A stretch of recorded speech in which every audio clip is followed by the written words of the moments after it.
in this next section of navigating in Microsoft Project 2013, we want to explore the resource usage view. If we look at our navigation chart, on the right hand side under resource space, we've covered the resource sheet without assignments. We've covered the resource sheet with assignments, but not spread over time. So in this part, we want to ask questions like, how are my resource assignments spread over time? A question you might get asked is, for example, do my resources have actuals in the second week of October? So in this case, we want to see resource-based information with assignments spread over time. And it says that we're going to go to the resource usage view. And again, our notes are going to give us indications for how we get the right information, right?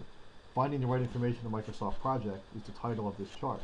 So not only do we need to get to the right view, but if we look at the notes, on the left-hand side, we may have to apply tables. On the right-hand side, we may have to zoom in and zoom out. We may have to right mouse click to get, for example, actual work to show. We may also see nothing in the time scale, so there's a zoom to get to the right information.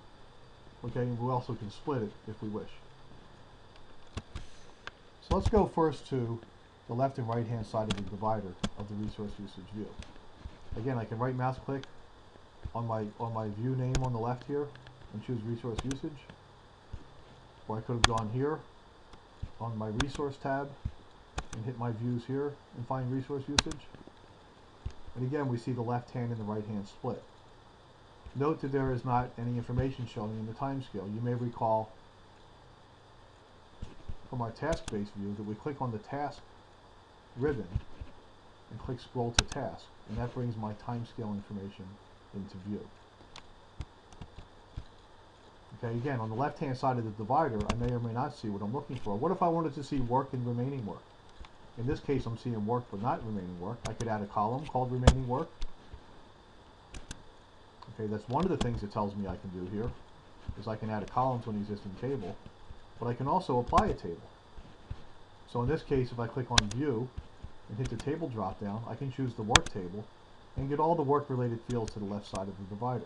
As I move my divider over, I see more of those fields. What if I wanted to see actual work on the right hand side? So if I scroll down here, I can see all my assignments for each of my tasks.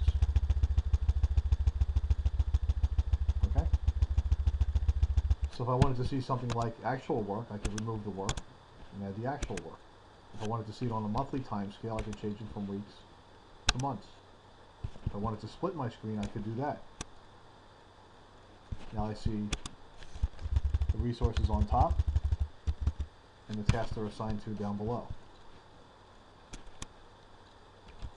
The other notes we have here are the zoom in and zoom out, which we covered. Okay, I can do it this way, or I can do it this way. Hitting the drop down for the time scale, so there's my weekly view. I also can double click on the time scale and change my top, middle, and bottom tiers.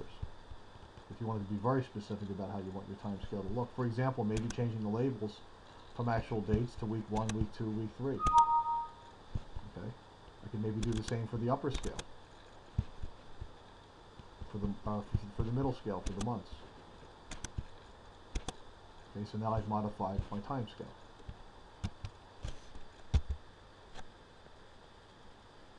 And then zooming in and zooming out we covered, and editing to scroll to a task.